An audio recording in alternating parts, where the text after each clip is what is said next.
देश प्रदेश टीवी देख रहे सारे दर्शकों का स्वागत। मैं अनुजा शर्मा। तो जिथे गल की जाती है, भारत सरकार ने जी BSF का दायरा वधा के 50 किलोमीटर तक का कर दिता। ਉਹਦੇ बहुत सारिया गल्लां सामने आ रही ने। हालांकि जेकर असी अपने मुख मंत्री की गल करिए, उन्होंने उसनू अप्रीशिएट किया आ, ते जिहड़े साबका मुख मंत्री सीगे कैप्टन अमरिंदर सिंह जी, उन्होंने भी उन्होंने अप्रीशिएट किया आ। लेकिन बहुत सारे ये जिहड़े पक्ष ने जिहड़े लोकां तक पहुँचे नहीं, लोकां नू हजे समझ नहीं आए। लेकिन ਇਹਦਾ एक चिंतापूर्वक विषय बहुत वड्डा आ कि इस समय दे विच जिथे होर बहुत वड्डे वड्डे मुद्दे ने, बहुत चीज़ां होर ने जिते गौर करना चाहिए आ, लेकिन भारत सरकार ने एक मुद्दा देखिया कि जिहड़ी सिक्योरिटी हैगी है, BSF हैगी है, उसका दायरा वधा दिता जाए, 50 किलोमीटर तक का कर दिता जाए। इस वक्त साडे नाल मौजूद ने इस सारी चीज़ बारे गल करन वास्ते ब्रिगेडियर KS कालों जी। इन्हां दे नाल गलबात करांगे क्योंकि अजिहा इंसान जिहड़ा उत्थे जाके विचरे आ, उन्होंने उत्थे दा एक्सपीरियंस कीता आ, जो सब चीज़ां बाखूबी जानते हैं तो दर्शकों तक उन्होंने दस भी सकते हैं। तो साडे नाल मौजूद ने कालों साहब। पहले तो बहुत बहुत स्वागत कालों साहब। Thank you so much, very kind of you. कालों साहब, जेकर गल करिए, हुण 50 किलोमीटर का दायरा कर दिता, 15 किलोमीटर तक जी BSF हैगी उहदा। जेकर इहदी गल कर लीए कि इस समय दे विच इस डिसीजन की किसी पक्षों भी लोड़ सीगी जिहड़ा इस समय लिया गया? इस तो पहलों कि मैं तुहाडे सवाल का जवाब दियाँ, मैं दसना चाहुंदा कि जिहड़ी BSF है ये रेज़ की गई सी 1968 खड़ी हुई। इसका परपज़ सीगा उस टाइम जिहड़े इंटरनेशनल बॉर्डर है, जिवें कि Punjab, Rajasthan, right up to I should say Gujarat and also now against Bangladesh. इनको टास्क ही सीगा 3 prong। पहली वाले के where there are international border within जो घेरा जो तुसीं कह रहे हो, पहले 15 किलोमीटर ਦੇ थोड़ा घट ही सीगा। ਤੇ ਉੱਥੇ ਜਿਹੜੀਆਂ पोस्ट इस्टैबलिश ਕੀਤੀਆਂ ਗਈਆਂ, ਉੱਥੇ टावर ਲਾਏ गए, तो वो बॉर्डर ਦੇ ਵਿੱਚ कोई आदान प्रदान ਹੁੰਦਾ है, कोई आवाजाही ਹੁੰਦੀ है, कोई उधरों आਉਂਦੇ ने, कोई इधरों ਜਾਂਦੇ ਨੂੰ ਚੈੱਕ ਕਰਨ। ਪਰ ਉਸ ਤੋਂ ਨਾਲ ਸਭ ਤੋਂ ਵੱਡਾ ਟਾਸਕ ਜਿਹੜਾ ਦਿੱਤਾ ਗਿਆ ਕਿ ਲੋਕਾਂ ਦੀ ਦੇਖਭਾਲ, security was one of the tasks for the protection for the load ਪੈਣ ਤੇ ਉਹਨਾਂ ਦੀ ਹਿਫਾਜ਼ਤ ਵਾਸਤੇ। ਤੇ ਫਿਰ ਨਾਲ ਕੋਈ ਸਮਗਲਿੰਗ ਹੁੰਦੀ ਹੈ, ਕੋਈ ਮੰਨ ਲਿਆ ਜਾਏ ਕੋਈ ਨਸ਼ੇ ਆਉਂਦੇ ਨੇ, ਹਥਿਆਰ ਆਉਂਦੇ ਨੇ, ਉਹ ਟਾਸਕ ਸੀਗਾ। ਇਹਨੂੰ ਜਦੋਂ 65 ਦੀ ਜੰਗ ਤੋਂ ਬਾਅਦ ਇਹ ਰੇਜ਼ ਹੋਈ ਹੈ, ਫਿਰ ਲੋੜ ਪਈ। ਫਿਰ ਪਹਿਲੋਂ ਤੇ ਜਿਸ ਤਰ੍ਹਾਂ ਕਿ LOC ਹੈ, ਉਹ ਲਾਈਨ ਆਫ ਕੰਟਰੋਲ ਹੈ, ਉੱਥੇ ਦੇ BSF ਦੇ ਉੱਥੇ ਫੌਜ ਹੈ।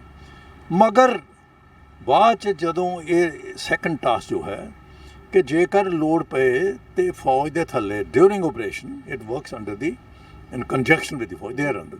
ਬਟ ਨਾਓ ਇੰਡੀਪੈਂਡੈਂਟਲੀ 15 ਕਿਲੋਮੀਟਰ ਦਾ ਜਿਹੜਾ ਘੇਰਾ ਸੀਗਾ ਉਹਦੇ ਵਿੱਚ ਇਹ 3 ਟਾਸਕ ਦਿੱਤੇ ਗਏ ਔਰ ਇਹਦੇ ਵਿੱਚ ਬੜੀਆਂ ਕਮੀਆਂ ਪੇਸ਼ੀਆਂ ਦੇਖੀਆਂ ਗਈਆਂ। ਮੈਨੂੰ ਯਾਦ ਹੈ ਕਿ ਜਦੋਂ ਦੀਨਾਨਗਰ ਜਦੋਂ ਕਿ 4-5 ਅੱਤਵਾਦੀ ਆ ਗਏ ਸੀਗੇ ਔਰ ਪੁਲਿਸ ਸਟੇਸ਼ਨ ਦੇ ਅੰਦਰ ਚਲੇ ਗਏ ਸੀਗੇ, ਤੇ ਉਦੋਂ ਜਦੋਂ ਘੇਰਾਬੰਦੀ ਕੀਤੀ, ਫਿਰ ਬਾਅਦ ਫੌਜ ਜਦੋਂ ਵੀ ਕੰਮ ਵਿਗੜ ਜਾਏ, ਜਦੋਂ ਇਹ ਪ੍ਰਸ਼ਾਸਨ ਹੱਥ ਖੜੇ ਕਰਦੇ, ਸਭ ਕੁਝ BSF ਨਾਲ ਕੰਮ ਕਰੇ, CRPF ਨਾਲ ਜਾਂਦੀ, ਪੁਲਿਸ ਨਾਲ ਕੰਮ ਕਰਦੇ, ਫਿਰ ਫੌਜ ਸੱਦਿਆ ਜਾਂਦਾ।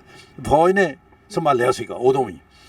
ਉਦੋਂ ਮੈਂ ਉਹਦੀ ਇੰਸੀਡੈਂਟਸ ਤੋਂ ਬਾਅਦ ਆਈ ਮਸਟ ਟੈਲ ਯੂ ਕਿ ਮੈਂ ਉਸ ਇਲਾਕੇ 'ਚ ਗਿਆ ਐਜ਼ ਏ, ਮੈਂ ਪੱਤਰਕਾਰ ਦਾ ਹਿੱਸਾ ਹੈਗਾ, ਲੇਖ ਲਿਖਦਾ, ਅਤੇ ਮੈਂ ਬੰਬਿਆਲ ਸੈਕਟਰ ਉਸ ਪਿੰਡ 'ਚ ਕੀ ਉਹ ਪਿੰਡ ਥੱਲੇ ਪੁੱਲੇ ਘਰ ਹੈਗੇ ਨੇ, ਮੈਂ ਉਸ ਘਰ 'ਚ ਗਿਆ ਜਿੱਥੇ ਅੱਤਵਾਦੀ ਠਹਿਰੇ ਸੀ।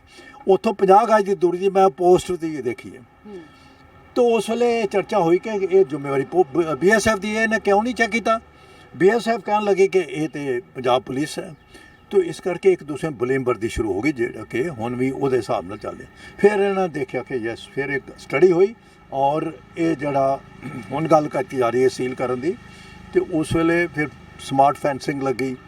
ਫਿਰ ਇਹਨਾਂ ਦੇ ਵਿੱਚ ਘੇਰਾ ਜਿਹੜਾ ਕਿ ਹੁਣ ਜਿੱਦਾਂ ਕਿ 553 ਕਿਲੋਮੀਟਰ ਸਾਡੇ ਪੰਜਾਬ ਦੀ ਗੱਲ ਕਰੀ ਇੰਟਰਨੈਸ਼ਨਲ ਬੋਰਡਰ, ਉਹਦੇ ਵਿੱਚ ਪੋਸਟ ਨੇ, ਉਹਦੇ ਵਿੱਚ ਜਿਹੜੇ ਗੈਪ ਨੇ ਸਾਰੇ ਹੁਣ ਤਾਰ 'ਤੇ ਲੱਗੇ ਹੀ ਹੈ।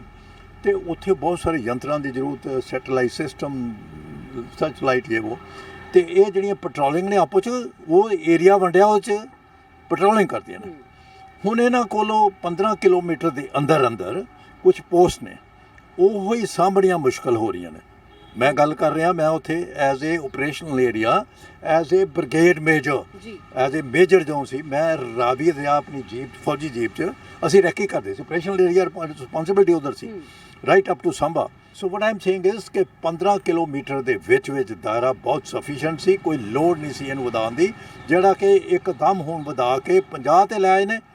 ਮੈਂ ਸਮਝਦਾ ਹਾਂ ਖੈਰ ਬਲੇਮ ਤੇ ਇੱਕ ਦੂਸਰੇ ਲੱਗ ਗਿਆ ਕਿ ਸਾਬਕਾ ਮੁੱਖ ਮੰਤਰੀ ਨੇ ਜਾਂ ਮੌਜੂਦਾ ਨੇ ਜਾ ਕੇ ਕਿਹਾ, ਉਹ ਕਹਿੰਦਾ ਮੈਂ ਤਾਂ ਕਹੀ ਸੀਲ ਕਰ ਦਿਓ। ਹੁਣ ਕੀ ਉੱਥੇ ਜਾ ਕੇ ਇਹਨਾਂ ਦੇ ਅੰਦਰ ਗੱਲਬਾਤ ਹੋਈ? ਇਹ ਕੋਈ ਤੌਰ ਤਰੀਕਾ ਨਹੀਂ ਹੁੰਦਾ ਪ੍ਰਸ਼ਾਸਨ ਦੇ ਵਿੱਚ, ਇਹ ਐਡਮਿਨਿਸਟ੍ਰੇਸ਼ਨ ਦੇ ਵਿੱਚ, ਕਿਉਂਕਿ ਇਹ ਸੰਘੀ ਢਾਂਚਾ ਹੈਗਾ, ਫੈਡਰਲ ਸਿਸਟਮ ਹੈ। ਤੇ ਇੱਥੇ ਜਿਹੜਾ ਇੱਕਦਮ ਇਹ ਐਲਾਨ ਕਰਤਾ, ਬੜਾ ਸ਼ੌਕ ਲੱਗਿਆ, ਬੜਾ। ਇਹ ਹਾਲੇ ਜਿਹੜੇ ਉੱਥੋਂ ਦੇ ਸਾਡੇ 6 ਜ਼ਿਲ੍ਹੇ ਇਹ ਚਾਂਜਰ ਪੰਜਾਬ, ਉੱਥੋਂ ਲੋਕਾਂ ਨੂੰ ਹਾਲੇ ਸਮਝ ਨਹੀਂ ਆ ਰਹੀ, ਸਮਝ ਆਉਣੀ ਸ਼ੁਰੂ ਹੋ ਗਿਆ ਉੱਥੇ ਖੜੇ ਹੋਣ ਲੱਗ ਪਏ ਨੇ, ਕਿਉਂਕਿ ਮੌਜੂਦਾ ਹਾਲਤ ਵਿੱਚ 15 ਕਿਲੋਮੀਟਰ ਦੇ ਵਿੱਚ ਵੀ ਬਹੁਤ ਸਾਰੇ ਆਦਾਨ ਪ੍ਰਦਾਨ, ਉੱਥੋਂ ਨਸ਼ੇ ਵੀ ਆਉਂਦੇ, ਦੂਜੇ ਵੀ ਆਉਂਦੇ, ਫੜਦੇ ਵੀ ਨੇ, ਕੋਈ ਨਹੀਂ ਫੜਦੇ, ਕੋਈ ਮਿਲੀ ਭੁਗਤੀ ਹੋ ਜਾਂਦਾ, ਬਹੁਤ ਕੁਝ ਹੋ ਰਿਹਾ। ਕਾਲੂ ਸਾਹਿਬ, ਇੱਥੇ ਇੱਕ ਹੋਰ ਸਵਾਲ ਆ ਜਾਂਦਾ। ਤੁਸੀਂ ਕਿਹਾ ਕਿ ਪਹਿਲਾਂ ਜਿਹੜਾ ਦਾਇਰਾ 15 ਕਿਲੋਮੀਟਰ ਦਾ ਸੀ ਉਹ ਵੀ ਸਫੀਸ਼ੀਐਂਟ ਸੀਗਾ, ਲੇਕਿਨ ਉਹ ਸਾਂਭਣਾ ਵੀ ਔਖਾ ਸੀ ਕਿਤੇ ਨਾ ਕਿਤੇ। ਹੁਣ 50 ਕਿਲੋਮੀਟਰ ਦਾ ਦਾਇਰਾ ਕਰ ਦਿੱਤਾ, ਫੌਜ ਦੇ ਸਿਰ ਤੇ ਜ਼ਿੰਮੇਵਾਰੀ ਹੋਰ ਵੱਧ ਗਈ। ਦੂਜੇ ਪਾਸੇ ਜੇਕਰ ਅਸੀਂ ਜੰਮੂ ਕਸ਼ਮੀਰ ਵਾਲੇ ਪਾਸੇ ਦੀ ਗੱਲ ਕਰੀਏ, ਪੁੰਛ ਵੱਲੋਂ ਹਮਲੇ ਹੋ ਰਹੇ ਨੇ, ਇੱਧਰੋਂ ਚਾਈਨਾ ਨੇ ਵੀ ਆਪਣੀ ਜਿਹੜੀ ਫੋਰਸ ਹੈਗੀ ਆ ਉਹ ਆਪਣੀ ਥਾਂ ਤੇ ਟਿਕਾ ਦਿੱਤੀ ਹੈਗੀ ਹੈ ਤੇ ਭਾਰਤ ਵੱਲ ਨੂੰ ਹਮਲਾ ਕਰਨ ਲਈ ਤਿਆਰ ਕਰ ਦਿੱਤੀ ਹੈ। ਤੇ ਜਿਹੜੀ ਫੋਰਸ ਹੈਗੀ ਹੈ ਉਹ ਪੁੰਛ ਜਾਂ JNK ਜਾਂ ਚਾਈਨਾ ਦਾ ਬਾਰਡਰ ਦੇਖੇ ਕਿ ਜਿਹੜਾ 50 ਕਿਲੋਮੀਟਰ ਵਧਾ ਦਿੱਤਾ, ਇਹਨੂੰ ਦੇਖੇ, ਕਿਤੇ ਨਾ ਕਿਤੇ ਉਹਨਾਂ ਦੇ ਸਿਰ ਤੇ ਜ਼ਿੰਮੇਵਾਰੀ ਹੋਰ ਪਾਈ ਜਾ ਰਹੀ ਆ। ਬਹੁਤ ਵਧੀਆ ਸਵਾਲ ਤੁਸੀਂ ਕੀਤਾ। ਦੇਖੋ, ਇਸ ਵੇਲੇ ਸਾਡੀ ਜਿਹੜੀ ਆਰਮਡ ਫੋਰਸਿਸ ਨੇ ਨਾਲ, ਉਹਦੇ ਨਾਲ ਜਿਹੜੇ ਕਿ ਜਿਹਨੂੰ ਪੈਰਾਮਿਲਟਰੀ ਆਮ ਤੌਰ 'ਤੇ ਕਿਹਾ ਜਾਂਦਾ, ਇਹ ਹੈ ਨਹੀਂ, ਮਤਲਬ ਕਿ ਆਰਮਡ ਪੁਲਿਸ ਜੀ, ਅੱਛਾ, ਉਹਦੇ ਵਿੱਚ CRPF ਹੈ, ਹੋਰ ਬਾਕੀ ਫੋਰਸਿਸ ਨੇ, ITBP ਹੈ। ਸਾਡੀਆਂ armed forces they are over stretch. ਦੇਖ ਲਓ, ਹੁਣ ਤੁਸੀਂ ਗੱਲ ਕੀਤੀ, ਮੈਂ ਉਹ ਵੀ ਨਾਲ ਦੱਸਣਾ ਚਾਹਾਂ, ਜਿਹਦੇ ਕਿ ਹੁਣ ਆਪਣਾ ਇੰਡੋ ਚਾਈਨਾ ਬਾਰਡਰ ਦੇ ਉੱਤੇ ਟਾਕਿੰਗ ਅਬਾਊਟ LAC, ਜੋ ਕਿ ਪੂਰਬੀ ਲਦਾਖ 'ਚ ਹੋ ਰਿਹਾ ਜੀ ਨਾ। ਉੱਥੇ ਕੀ ਹੈ, ਪਹਿਲੋਂ ਜੇ ਗਿਣਤੀ ਸਾਡੀ ਫੋਰਸ ਦੀ 10,000 ਦੇ ਕਰੀਬ ਸੀਗੀ, ਹੁਣ ਤਾਂ 50-60,000 ਹੋ ਗਈ ਹੈ। ਉੱਥੇ ਤੋਪਾਂ ਵੀ ਨੇ, ਟੈਂਕ ਵੀ ਚਲੇ ਗਏ, ਉੱਥੇ ਬਹੁਤ ਕੁਛ ਹੈ। ਇਸੇ ਤਰੀਕੇ ਨਾਲ ਖਤਰਾ ਤਾਂ ਸਿਰਫ ਉੱਥੇ ਨਹੀਂ, ਅਰੁਣਾਚਲ ਪ੍ਰਦੇਸ਼ ਤੇ ਪੂਰੇ ਜਿਹੜਾ ਇੰਟਰਨੈਸ਼ਨਲ ਬਾਰਡਰ ਹੈ 3,438 ਕਿਲੋਮੀਟਰ, ਉਹ ਸਾਰੇ 'ਚ ਹੈ। ਉਹ ਅਰੁਣਾਚਲ ਪ੍ਰਦੇਸ਼ ਤੇ ਉਹ ਕਲੇਮ ਕਰਦੇ ਹੀ ਨੇ ਆਪਣਾ। ਸੋ ਕਹਿਣ ਦਾ ਮਤਲਬ ਕਿ ਫੋਰਸਿਸ ਆਰ ਓਵਰ ਸਟ੍ਰੈਚ। ਉਹਦੇ ਵਿੱਚ ਸਪੋਰਟ, ਜਦੋਂ ਕਿ ਲਾਅ ਐਂਡ ਆਰਡਰ ਹੈ, ਉਹ ਸਟੇਟ ਸਬਜੈਕਟ, ਉਹਨਾਂ ਨੂੰ ਕਰਨ ਦਿਓ। ਉਹਦੇ ਵਿੱਚ ਚਲੋ BSF ਦੀ ਲੋੜ ਪੈ ਗਈ ਤੇ ਉਹਨਾਂ ਨੂੰ, ਜੇ ਤੁਸੀਂ ਹੁਣ ਏਰੀਆ ਵਧਾ ਦਿੰਦੇ ਹੋ, ਪਹਿਲੋਂ ਉਹਨਾਂ ਦੀ ਫੋਰਸ ਘੱਟ ਹੈ, ਕਿਉਂ ਇਨਫਿਲਟ੍ਰੇਸ਼ਨ ਹੋ ਰਹੀ ਹੈ, ਕਿਉਂ ਉੱਥੋਂ ਅੱਤਵਾਦੀ ਜਾ ਰਹੇ ਨੇ, ਜਾਂ ਕਿਉਂ ਡਰੋਨ ਉੱਤੇ ਹਮਲੇ ਆ ਰਹੇ ਨੇ, ਡਰੋਨ ਆ ਰਹੇ ਨੇ, ਉਹ ਆਉਂਦੇ ਨੇ, ਤੇ ਕਿਉਂ ਨਹੀਂ ਉਹਨਾਂ ਨੂੰ ਉਡਾਇਆ ਜਾ ਸਕਦਾ? ਕਿਉਂ? ਸਾਡੇ ਕੋਲ ਯੰਤਰਾਂ ਦੀ ਘਾਟ ਹੈ। ਸਾਡੇ ਕੋਲ ਇਸ ਵੇਲੇ ਦੇਸ਼ ਭਰ ਵਿੱਚ ਉਹ ਸਿਸਟਮ ਨਹੀਂ, ਨਾ ਤੇ ਫੋਰਸ ਕੋਲ ਹੈਗਾ ਜਿਹੜਾ ਇਹਨਾਂ ਦਾ, ਕਿਉਂਕਿ ਲੋ ਲਾਈਂਗ ਫਲਾਈ ਕਰਦੇ ਨੇ, ਜੋ ਕਿ ਇਹਨਾਂ ਡਿਟੈਕਟ ਕਰ ਸਕਣ, ਡਿਸਟਰੋਏ ਕਰ ਸਕਣ। ਜੰਮੂ 'ਚ ਹਮਲਾ ਹੋਇਆ, ਸਾਰਿਆਂ ਨੂੰ ਪਤਾ। ਉਦੋਂ ਬਾਅਦ ਇਸ ਬੈਲਟ 'ਚ ਪੂਰੇ 'ਚ, ਜੰਮੂ ਦੇ ਨਾਲ ਸਾਂਭਾ ਤੇ ਇੱਥੇ ਪੂਰਾ ਪੰਜਾਬ 'ਚ ਪਤਾ ਹੀ ਹੈ ਕੁਛ।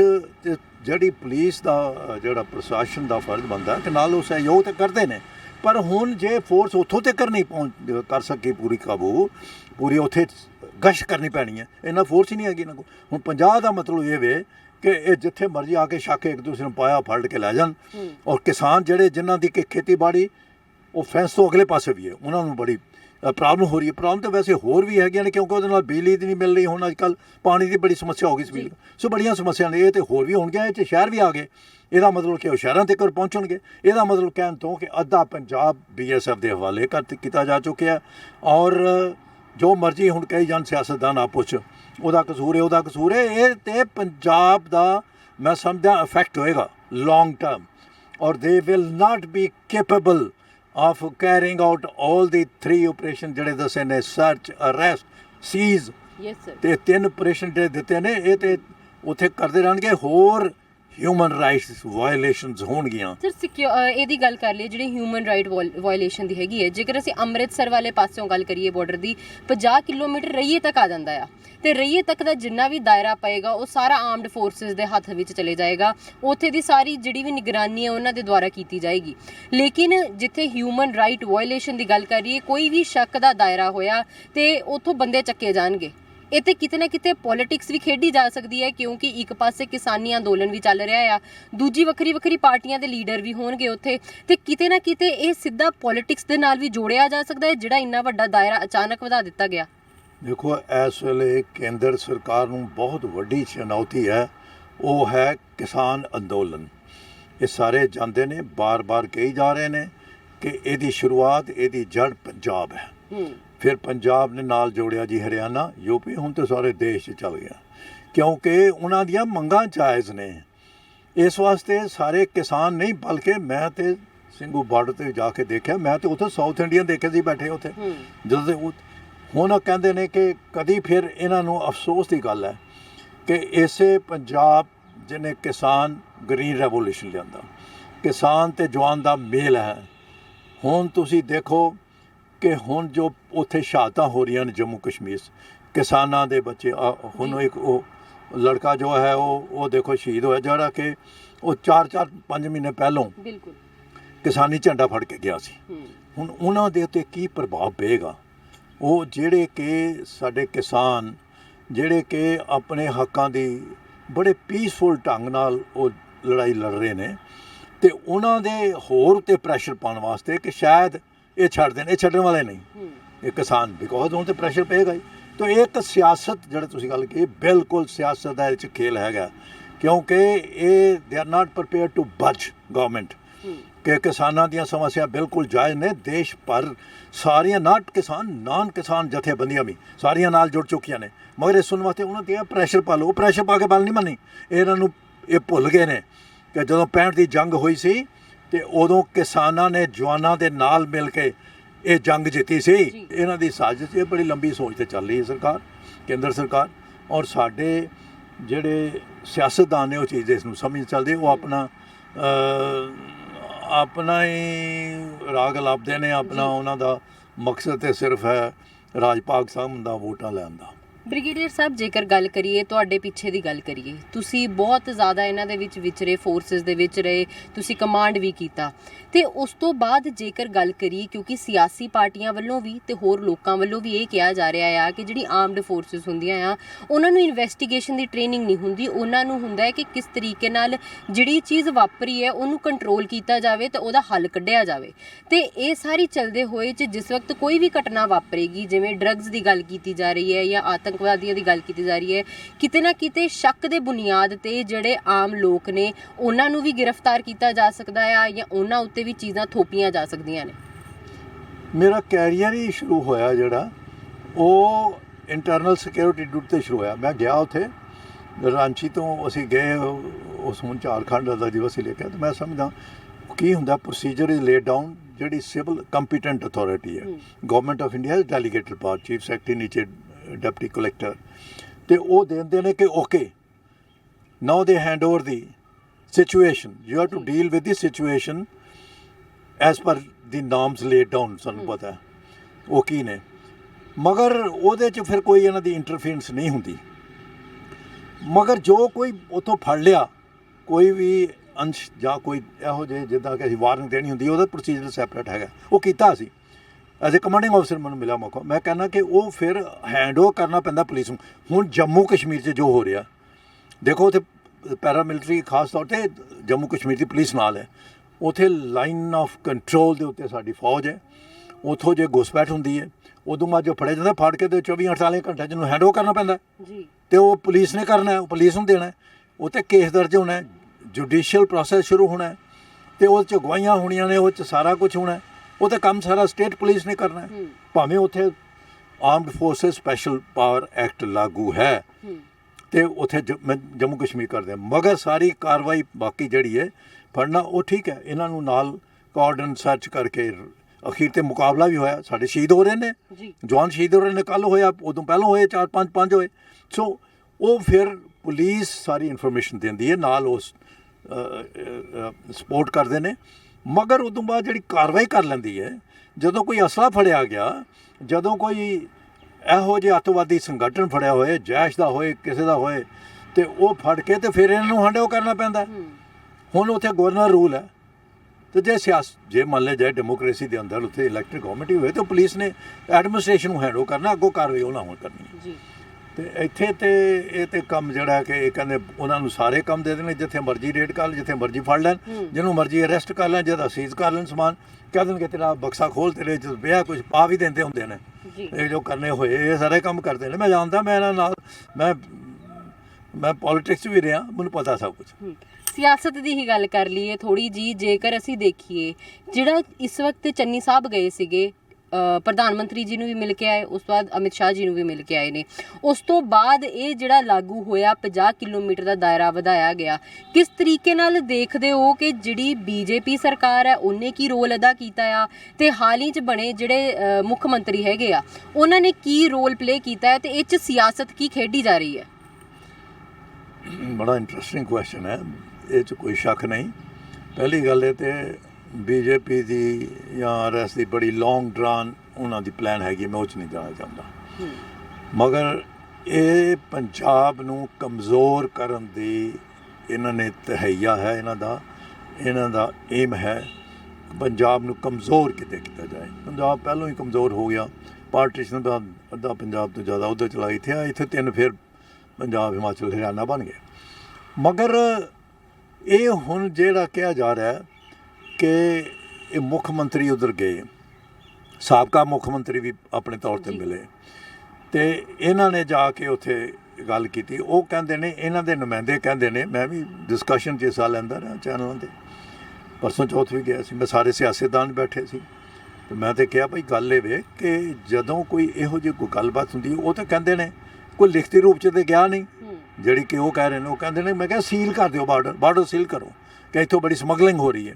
ਹੁਣ ਅੰਦਰ ਖਾਤੇ ਕੀ ਗੱਲਬਾਤ ਹੋਈ, ਸਾਬਕਾ ਮੁੱਖ ਮੰਤਰੀ ਨੇ ਕੀ ਕਿਹਾ, ਇਹਨਾਂ ਨੇ ਕੀ ਕਿਹਾ, ਇਹ ਤੇ ਸਾਰੀ ਸਿਆਸਤ ਜਿਹੜੀ ਹੈ ਉਹ ਚੱਲ ਰਹੀ ਹੈ, ਇੱਕ ਦੂਸਰੇ ਨੂੰ ਬਲੇਮ ਕਰ ਰਹੇ ਨੇ, ਮਗਰ ਇਹਨਾਂ ਦਾ ਧਿਆਨ ਉਸ ਪਾਸੇ ਨਹੀਂ ਹੈਗਾ ਕਿ ਇਹ ਪੰਜਾਬ 'ਚ ਰਾਜ ਕਿਸੇ ਦਾ ਵੀ ਹੋਏ ਅਤੇ ਕਿਤੇ ਇੱਦਾਂ ਨਾ ਹੋ ਜਾਏ ਕਿ ਇਹ ਲੋਕਤੰਤਰ ਫੈਡਰਲ ਸਟਰਕਚਰ ਨੂੰ ਕੋਈ ਠੇਸ ਲੱਗੇ ਅਤੇ ਇੱਥੇ ਗਵਰਨਰੀ ਰਾਜ ਹੋ ਜਾਏ, ਕਿਤੇ ਯੂਟੀ ਨਾ ਬਣ ਜਾਏ। ਇਹ ਇਹਨਾਂ ਨੂੰ ਪਤਾ ਨਹੀਂ, ਬਿਲਕੁਲ ਇਹ ਲੋੜ ਹੈਗੀ ਹੈ। ਇਹ ਸਾਰੇ ਸਿਆਸਤਦਾਨ ਜਿਹੜੇ ਇੱਕ ਦੂਸਰੇ ਨੂੰ ਬੈਠ ਕੇ ਬਲੇਮ ਕਰਦੇ ਨੇ, ਚੈਨਲਾਂ 'ਤੇ ਬੈਠ ਕੇ ਇਕਜੁੱਟ ਹੋ ਜਾਣ, ਸਾਰੇ ਇਕੱਠੇ ਹੋ ਜਾਣ, ਸਿਆਸੀ ਪੱਧਰ ਤੋਂ ਉੱਪਰ ਉੱਠ ਕੇ, ਆਪਣੇ ਜਿਹੜੇ ਸੌੜੇ ਸਿਆਸੀ ਹਿੱਤ ਨੇ, ਪਰਿਵਾਰਵਾਦ ਤੋਂ ਉੱਪਰ ਉੱਠ ਕੇ, ਭਾਈਚਾਰਕ ਸਾਂਝ ਤੋਂ ਉੱਪਰ ਉੱਠ ਕੇ ਪੰਜਾਬ ਦੀ ਖਾਤਰ ਲੜਨ। ਔਰ ਇਹਦਾ ਇੱਕੋ ਇੱਕ ਹੱਲ ਹੈ, ਜਿਹੜੇ ਮੈਂ ਸਮਝਦਾ ਕਿ ਵਿਧਾਨ ਸਭਾ 'ਚ ਇਹ ਸਾਰੇ ਇਕੱਠੇ ਹੋਣ। ਸਾਰੇ ਇਕੱਠੇ ਤਾਂ ਹੋਣਗੇ ਕਿ ਜਿਹੜੀਆਂ ਆ ਹੁਣ ਇੱਕ ਦੂਜੇ 'ਤੇ ਬਲੇਮਵਰਦੀ ਚੱਲ ਰਹੀ ਹੈ, ਇਹ ਆਪਸ ਵਿਪ ਇਸ਼ੂ ਕਰਨ ਸਾਰੀਆਂ ਪਾਰਟੀਆਂ। ਇਹਦੇ ਵਿੱਚ ਸਾਰੀਆਂ ਪਾਰਟੀਆਂ ਕਹਿਣ ਕਿ ਤੁਸੀਂ ਇੱਥੇ ਹਾਜ਼ਰ ਹੋਣਾ ਹੈ, ਫਿਰ ਦੁੱਧ ਦਾ ਦੁੱਧ ਪਾਣੀ ਆ ਜਾਏਗਾ। ਸਾਬਕਾ ਮੁੱਖ ਮੰਤਰੀ ਨੇ ਕੀ ਕਿਹਾ ਜੇ ਉੱਥੇ ਸਪੋਰਟ ਕਰਦਾ, ਅਤੇ ਹੁਣ ਮੁੱਖ ਮੰਤਰੀ ਕੀ ਕਹਿੰਦਾ ਵਿਧਾਨ ਸਭਾ 'ਚ ਕਹਿ ਕੇ ਜੋ ਕਰ ਦਿਓਗੇ ਤਾਂ ਉਹ ਤਾਂ ਫਿਰ ਦੇਖੋ ਦਸਤਾਵੇਜ਼ right up to supreme court, ਤੇ ਉਹ ਸੁਪਰੀਮ ਕੋਰਟ 'ਤੇ ਸੈਪਰੇਟ ਗੱਲ ਹੋ ਗਈ, ਮਗਰ ਰਾਸ਼ਟਰਪਤੀ ਤੱਕ ਜਾਣੇ ਨੇ, ਕੇਂਦਰ ਸਰਕਾਰ ਕੋਲ ਜਾਣੇ ਨੇ, ਫਿਰ ਤਾਂ ਪਤਾ ਲੱਗ ਜਾਏਗਾ। ਜੇ ਹਿਚਕਚਾਹਟ ਹੋਏਗੀ ਪਤਾ ਲੱਗ ਜਾਏਗਾ ਇਹਨਾਂ ਨੇ ਅੰਦਰ ਖਾਤੇ ਗੱਲਬਾਤ ਕੀਤੀ ਹੈ ਆਪਣੀ ਵੋਟਾਂ ਕਰਕੇ। ਬ੍ਰਿਗੇਡੀਅਰ ਸਾਹਿਬ, ਜਿੱਥੇ ਗੱਲ ਕਰੀਏ, ਅਸੀਂ ਇਹ ਤਾਂ ਦੇਖ ਲਿਆ ਕਿ ਜੋ ਘਟਨਾਵਾਂ ਵਾਪਰ ਰਹੀਆਂ ਨੇ ਤੇ ਜਿਹੜੇ ਡਿਸੀਜਨ ਲਏ ਜਾ ਰਹੇ ਨੇ, ਲਏ ਨਹੀਂ ਜਾ ਰਹੇ, ਲੋਕਾਂ ਤੇ ਇੰਡਾਇਰੈਕਟਲੀ ਥੋਪੇ ਜਾ ਰਹੇ ਨੇ, ਕਿਉਂਕਿ ਓਵਰ ਨਾਈਟ ਇਹ ਡਿਸੀਜਨ ਜਿਹੜੇ ਨੇ ਉਹ ਕੱਢ ਦਿੱਤੇ ਜਾਂਦੇ ਨੇ, ਭਾਵੇਂ ਉਹ 3 ਖੇਤੀ ਕਾਨੂੰਨ ਹੋਣ, ਭਾਵੇਂ ਆ ਜਿਹੜਾ 50 ਕਿਲੋਮੀਟਰ ਦਾ ਦਾਇਰਾ ਵਧਾਉਣ ਦੀ ਗੱਲ ਕੀਤੀ ਜਾਵੇ। ਇਹ ਤਾਂ ਜਿਹੜੀਆਂ ਚੀਜ਼ਾਂ ਹੋਈਆਂ ਗਲਤ ਹੋ ਰਹੀਆਂ ਨੇ, ਲੇਕਿਨ ਤੁਸੀਂ ਬਹੁਤ ਚਿਰ ਆਰਮਡ ਫੋਰਸ ਵਿੱਚ ਰਹੇ ਹੋ।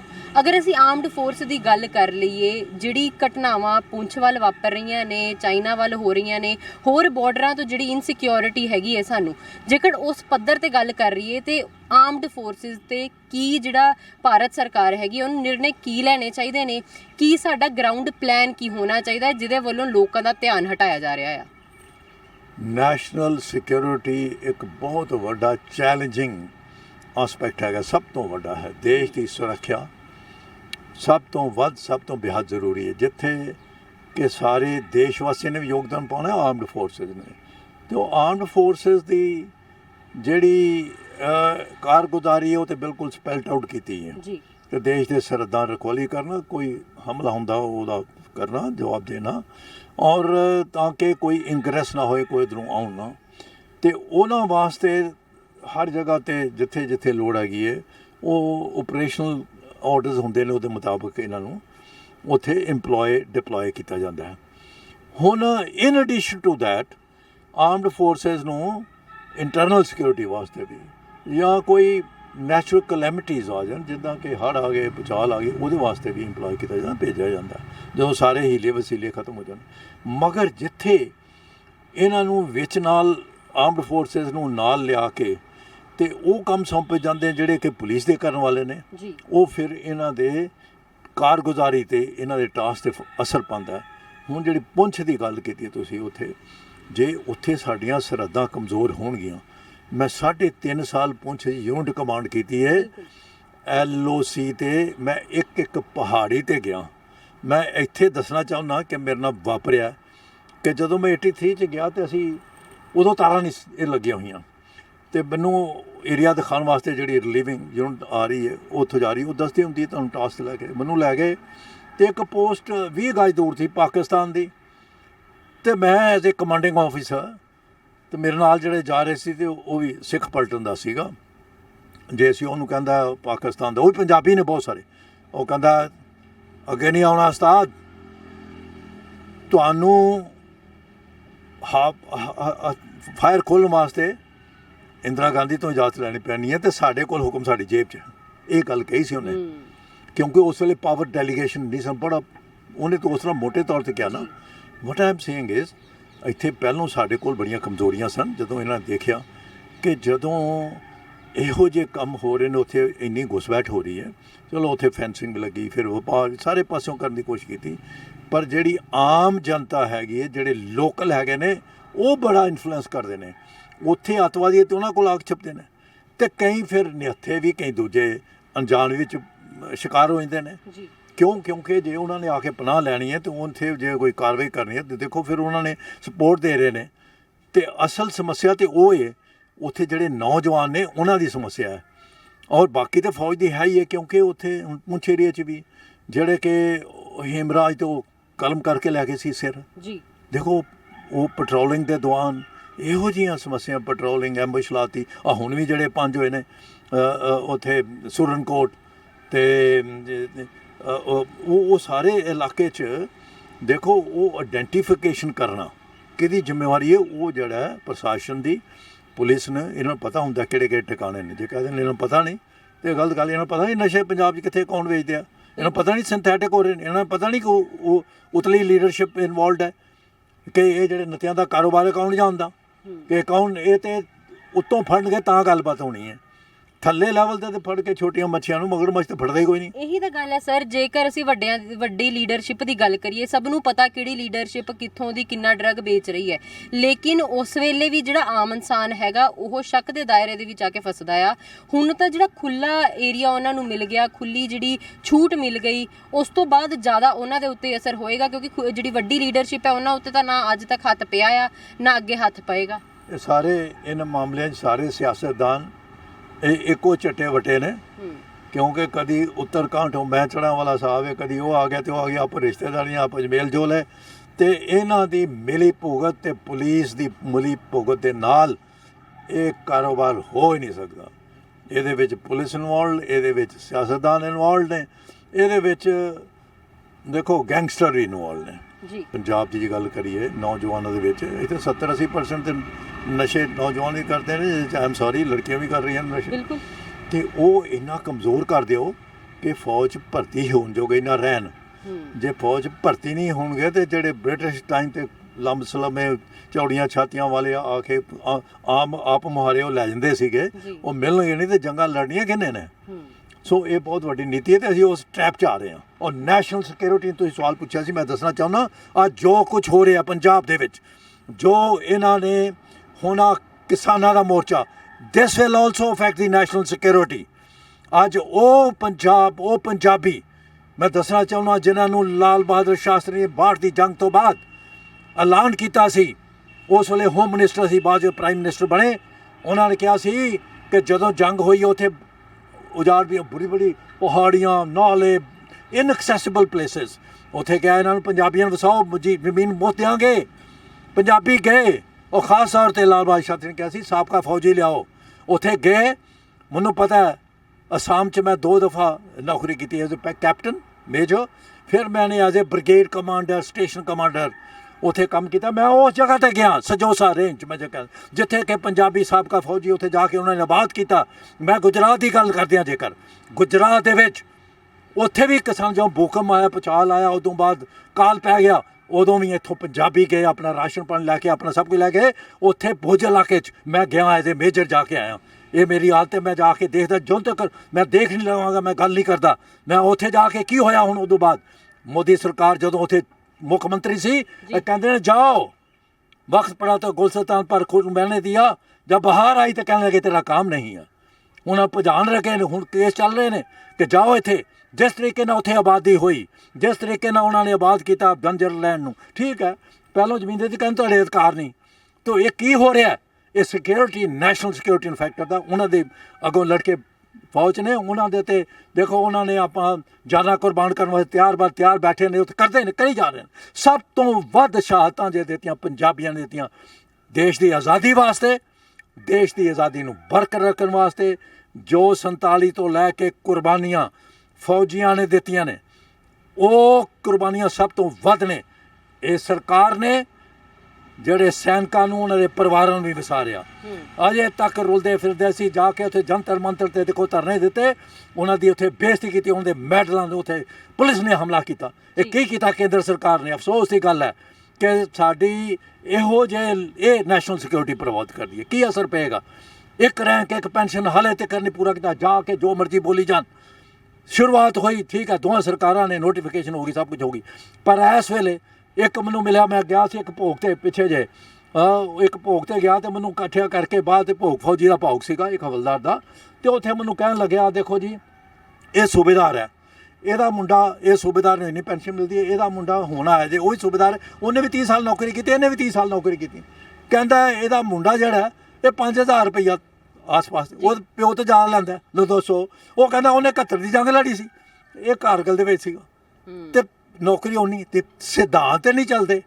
ਮੇਰਾ ਕਹਿਣ ਤੋਂ ਮਕਸਦ ਇਹ ਹੈ ਨੈਸ਼ਨਲ ਸਿਕਿਉਰਿਟੀ ਸਾਰੀ ਚੀਜ਼ਾਂ ਪ੍ਰਭਾਵਿਤ ਕਰਦੀਆਂ ਨੇ ਨੈਸ਼ਨਲ ਸਿਕਿਉਰਿਟੀ ਨੂੰ ਫੂਡ ਸਿਕਿਉਰਿਟੀ ਪ੍ਰਭਾਵਿਤ ਕਰਦੀ ਹੈ ਜੀ। ਫੂਡ ਸਿਕਿਉਰਿਟੀ ਹੁਣ ਇਹਦੇ ਨਾਲ ਜਿਹਨੇ ਗ੍ਰੀਨ ਰੈਵੋਲੂਸ਼ਨ ਲਿਆਂਦਾ ਕਿਸਾਨਾਂ ਨੇ ਅੱਜ ਉਹ ਕਿਸਾਨ ਅੱਜ ਰੁੜ ਰਹੇ ਨੇ ਉਹਨਾਂ ਦੀ ਜੋ ਦੁਰਜ ਹੈ 1 ਸਾਲ ਤੋਂ ਬੈਠੇ ਨੇ ਜਾ ਰਹੇ ਜੋ ਲਖੀਮਪੁਰ ਖੇਰੀ ਹੋਇਆ ਇੱਕ ਉਹ ਬਹੁਤ ਵੱਡਾ ਮੈਂ ਸਮਝਦਾ ਡੈਮੋਕ੍ਰੇਸੀ ਦਾ ਬਹੁਤ ਵੱਡਾ ਇੱਕ ਇਹੋ ਜਿਹਾ ਉਹ ਪ੍ਰਦਰਸ਼ਨ ਇੱਥੇ ਕੀਤਾ ਗਿਆ ਕਿਉਂਕਿ ਸਿਆਸਤਦਾਨਾਂ ਦੇ ਇੱਕ ਮੰਤਰੀਆਂ ਦੇ ਬੱਚੇ ਇਨਵੋਲਵ ਨੇ ਸਾਰੇ ਉਹ ਬੇਲੁਗਾਮ ਹੋਏ ਨੇ ਤੇ ਉਹਨਾਂ ਨੇ ਕਰਕੇ ਤੇ ਉਹਨੂੰ ਕਿੱਦਾਂ ਛੁਪਾਇਆ ਜਾ ਸਕਦਾ। ਵਿਦੇਸ਼ਾਂ ਦੇ ਵਿੱਚ ਵੀ ਇਹ ਚਰਚਾ ਹੋ ਰਹੀ ਹੈ। ਬਿਲਕੁਲ ਬ੍ਰਿਗੇਡੀਅਰ ਸਾਹਿਬ ਸਿੱਧੇ ਤੌਰ ਤੇ ਕਿਹਾ ਜਾ ਸਕਦਾ ਭਾਰਤ ਨੂੰ ਡੈਮੋਕ੍ਰੈਟਿਕ ਕੰਟਰੀ ਕਿਹਾ ਸੀਗਾ ਅੱਜ ਉਹ ਡਿਕਟੇਟਰਸ਼ਿਪ ਵੱਲ ਵੱਧਦੀ ਜਾ ਰਹੀ ਹੈ। ਦੇਖੋ ਇਹ ਵਾਅਦੇ ਤੇ ਬੜੇ ਕਰਦੇ ਨੇ ਇਹ ਐਲਾਨ ਤੇ ਬੜੇ ਕਰਦੇ ਨੇ ਇਹ ਚਰਚਾ ਤੇ ਬੜੀ ਹੁੰਦੀ ਹੈ ਤੁਹਾਡੇ ਚੈਨਲਾਂ ਤੇ ਵੀ ਮਗਰ ਇਹ ਡੈਮੋਕ੍ਰੇਸੀ ਨੂੰ ਬਹੁਤ ਵੱਡਾ ਧੱਕਾ ਹੈ। Democracy it is for the people of the people ਤੇ ਫਾਰ ਦੀ ਪੀਪਲ ਕਿੱਥੇ ਦੇ ਤੁਸੀਂ ਉਹਨਾਂ ਦਾ ਦੇਖਭਾਲ ਹੀ ਨਹੀਂ ਕਰਨੀ ਉਹਨਾਂ ਦਾ ਉਹ ਸਕੂਮਾਂ ਜੋ ਮਰਜ਼ੀ ਬੋਲੀ ਜਾਓ ਪਰ ਅਸਲ ਦੇਖੋ ਅਸਲ ਚੀਜ਼ ਕੀ ਹੈ ਜੇ ਤੁਸੀਂ ਉਹਨਾਂ ਦੀ ਆਵਾਜ਼ ਨਹੀਂ ਸੁਣਨੀ ਜੇ ਉਹਦੀਆਂ ਨੂੰ ਤੁਸੀਂ ਕਰਬ ਕਰਨਾ ਉਹਨਾਂ ਨੂੰ ਕਹਿਣਾ ਕਿ ਡੰਗੜੇ ਨੇ ਉਹੋ ਹੀ ਲੜਕੇ ਜਿਹੜੇ ਸ਼ਹਾਦਤਾਂ ਦੇ ਰਹੇ ਨੇ ਉੱਥੇ ਅਸੀਂ ਕਸਮ ਖਾਂਦੇ ਹਾਂ ਕੰਸਟੀਟਿਊਸ਼ਨ ਆਫ ਇੰਡੀਆ ਦੀ ਫੌਜੀ ਕਸਮ ਖਾਂਦੇ ਨੇ ਹੋਰ ਕੋਈ ਖਾਂਦਾ ਇਹ ਮੰਤਰੀ ਭਾਵੇਂ ਖਾਣ ਉਹ ਜੋ ਬੰਦੇ ਨੇ ਮਗਰ ਹੋਰ ਕੋਈ ਜਿਹੜੇ ਕੋਈ ਕੰਸਟੀਟਿਊਸ਼ਨ ਦੀ ਸਭ ਨਹੀਂ ਖਾਂਦਾ ਅਸੀਂ ਖਾਂਦੇ ਉਹ ਤੇ ਕਾਇਮ ਰਹਿੰਦੇ ਫੌਜੀ। ਇੱਥੇ ਜਿਸ ਤਰੀਕੇ ਨਾਲ ਤੁਸੀਂ ਕਿਹਾ ਬਿਲਕੁਲ ਸਹੀ ਗੱਲ ਹੈ ਕਿ ਹਰ ਜਿਹੜਾ ਪਲੇਟਫਾਰਮ ਆ ਇਸ ਵਕਤ ਬਿਕਾਊ ਹੋ ਗਿਆ ਆ ਕੋਈ ਸੱਚਾਈ ਪੇਸ਼ ਨਹੀਂ ਕਰ ਸਕਦਾ ਜਿਹੜਾ ਸੱਚਾਈ ਬੋਲਦਾ ਆ ਉਹਨੂੰ ਦੇਸ਼ ਧਰੋਹੀ ਕਰਾਰ ਕਰ ਦਿੱਤਾ ਜਾਂਦਾ ਆ। ਲੇਕਿਨ ਜਿਹੜੀ ਜਨਤਾ ਇਸ ਵਕਤ ਤੁਹਾਨੂੰ ਦੇਖ ਰਹੀ ਹੈ ਖਾਸ ਕਰ ਨੌਜਵਾਨ ਪੀੜ੍ਹੀ ਵੀ ਤੁਹਾਨੂੰ ਬਹੁਤ ਵੱਡੀ ਸੰਖਿਆ ਦੇ ਵਿੱਚ ਦੇਖ ਰਹੀ ਹੈ ਕੀ ਕਹਿਣਾ ਚਾਹੋਗੇ ਕਿ ਇਸ ਵਕਤ ਨੌਜਵਾਨ ਪੀੜ੍ਹੀ ਨੂੰ ਕਿਸ ਤਰੀਕੇ ਦਾ ਹੋਣਾ ਚਾਹੀਦਾ ਆ ਤੇ ਜਿਹੜੀ 2022 ਦੀਆਂ ਚੋਣਾਂ ਆ ਰਹੀਆਂ ਨੇ ਕਿਸ ਤਰੀਕੇ ਨਾਲ ਡਿਸੀਜਨ ਲੈ ਕੇ ਆਪਣੀ ਕਿਹੜੀ ਪਾਰਟੀ ਨੂੰ ਸੱਤਾ 'ਚ ਲੈ ਕੇ ਆਉਣਾ ਚਾਹੀਦਾ ਆ। ਨੌਜਵਾਨਾਂ ਦੇ ਵਾਸਤੇ ਮੈਂ ਖਾਸ ਤੌਰ ਤੇ ਕਹਿਣਾ ਔਰ ਖਾਸ ਤੌਰ ਤੇ ਮੈਂ ਇਹਦੇ ਬਾਰੇ ਇੱਕ ਵਾਰੀ ਸ਼ੇਲ ਤੁਹਾਡੇ ਦੂਰਦਰਸ਼ਨ ਤੇ ਵੀ ਗੱਲ ਕੀਤੀ ਸੀ ਮੈਨੂੰ ਕਹਿੰਦੇ ਸੰਦੇਸ਼ ਦਿਓ ਮੈਂ ਕਿਹਾ ਬਈ ਉਹ ਫੌਜ ਜਾਣੇ ਮੈਂ ਕਿਹਾ ਉੱਠ ਨੌਜਵਾਨ ਸੁੱਤਿਆ ਕੋਈ ਜ਼ੋਰ ਦਿਖਾ ਦੇ। ਮੈਂ ਇੱਕ ਦਿਨ ਸੈਰ ਕਰਦੇ ਇੱਥੇ ਉਹ 5-7 ਸਾਲ ਪਹਿਲਾਂ ਦੀ ਗੱਲ ਹੈ ਮੈਂ ਉੱਧਰ ਨੂੰ ਸੁਖਨਾ ਝੀਲ ਵੱਲ ਨੂੰ ਜਾ ਰਿਹਾ ਸੀ ਤੇ ਮੈਂ ਦੇਖਿਆ ਮੈਨੂੰ ਆਤੇ ਸਵੇਰੇ ਜਲਦੀ ਉੱਠਦੇ ਮੈਂ ਦੇਖਿਆ ਉੱਥੇ ਨੌਜਵਾਨ ਬਾਹਰ ਸੁੱਤੇ ਪਏ ਸਨ ਕੋਈ ਨਸ਼ੇ ਕਰਕੇ ਬੈਠੇ ਫਿਰ ਮੈਂ ਇਹ ਸ਼ੇਰ ਲਿਖਿਆ ਮੈਨੂੰ ਲਿਖਣ ਲਿਖਾਉਣ ਦਾ ਸ਼ੌਕ ਹੈ ਉੱਠ ਨੌਜਵਾਨ ਸੁੱਤਿਆ ਕੋਈ ਜ਼ੋਰ ਦਿਖਾ ਦੇ ਆਕਾਸ਼ 'ਚ ਉਡਾਨਾਂ ਭਰ ਕੇ ਦੁਸ਼ਮਣ ਦੇ ਛੱਕੇ ਛੁਡਾ ਦੇ। ਆਕਾਸ਼ ਵੀ ਤੇਰੀ ਸੀਮਾ ਨਹੀਂ, sky is not your limit. ਫਿਰ ਕੀ ਕਰ, ਟੱਪ ਛੜੱਪੇ ਮਾਰ ਕੇ ਚੰਦ ਤਾਰਿਆਂ ਤੱਕ ਪਹੁੰਚਾ ਲੈ। ਫੁੱਲ ਨਸ਼ਿਆਂ ਤੇ ਨਕਲਾਂ ਦਾ ਸੇਵਨ ਛੱਡ ਕੇ ਆਪਣਾ ਫਿਊਚਰ ਠੀਕ ਬਣਾ ਲੈ। ਕੀ ਬਾਤ ਹੈ ਬ੍ਰਿਗੇਡੀਅਰ ਸਾਹਿਬ, ਬਹੁਤ ਸਹੀ ਗੱਲ ਕਹੀ ਕਿ ਜਿਹੜੀ ਨੌਜਵਾਨ ਪੀੜ੍ਹੀ ਹੈ ਚੰਗੇ ਲੇਖਾਂ ਵੱਲ ਲੱਗਣਾ ਚਾਹੀਦਾ ਆ, ਚੰਗੇ ਕੰਮ ਕਰਨੇ ਚਾਹੀਦੇ ਨੇ। ਬਹੁਤ ਵੱਡਾ ਨੌਜਵਾਨਾਂ ਨੂੰ ਸੰਦੇਸ਼ ਦਿੱਤਾ ਕਿ ਇਕਜੁੱਟ ਹੋ ਕੇ ਕੰਮ ਕਰੋ, ਤੁਹਾਨੂੰ ਇਕਜੁੱਟ ਹੋਣ ਦੀ ਬਹੁਤ ਲੋੜ ਹੈ। ਜੇਕਰ ਇਸ ਟਾਈਮ ਤੇ ਇਕਜੁੱਟ ਨਹੀਂ ਹੋਣਗੇ, ਯੂਨਿਟੀ ਨਹੀਂ ਹੋਏਗੀ ਤੇ ਅੱਗੇ ਦਾ ਸਮਾਂ ਆਉਣ ਵਾਲਾ ਜਿਹੜਾ ਆ ਬਹੁਤ ਔਖਾ ਹੋ ਜਾਏਗਾ। ਇਸ ਲਈ ਨਾਲ ਮਿਲ ਕੇ ਚੱਲੂਗੇ, ਇਕੱਠੇ ਹੋਵਾਂਗੇ ਤੇ ਆਪਣੇ ਜਿਹੜੀ ਸਿਆਸੀ ਪਾਰਟੀਆਂ ਨੇ ਉਹਨਾਂ ਤੋਂ ਸਵਾਲ ਚੁੱਕੇ ਜਾਣ, ਆਪਣੇ ਮੁੱਦੇ ਚੁੱਕੇ ਜਾਣ, ਭਾਵੇਂ ਉਹ ਬੇਰੋਜ਼ਗਾਰੀ ਹੋਵੇ, ਭਾਵੇਂ ਕੋਈ ਹੋਰ ਮੁੱਦਾ ਹੋਵੇ। ਸਰਕਾਰਾਂ ਤੋਂ ਸਵਾਲ ਪੁੱਛੋ, ਆਪਣੇ ਮੁੱਦੇ ਚੁੱਕੋ, ਲੇਕਿਨ ਇਕਜੁੱਟ ਹੋ ਕੇ ਚੱਲੋ। ਇਸ ਤਰੀਕੇ ਨਾਲ ਹੋਰ ਬਹੁਤ ਸਾਰੀ ਰਿਪੋਰਟਸ ਤੁਹਾਡੇ ਤੱਕ ਆਉਂਦੇ ਰਵਾਂਗੇ। ਤਦ ਤੱਕ ਲਈ ਮੈਨੂੰ ਅਨੁਜਾ ਸ਼ਰਮਾ ਨੂੰ ਦਿਓ ਇਜਾਜ਼ਤ। ਨਮਸਕਾਰ।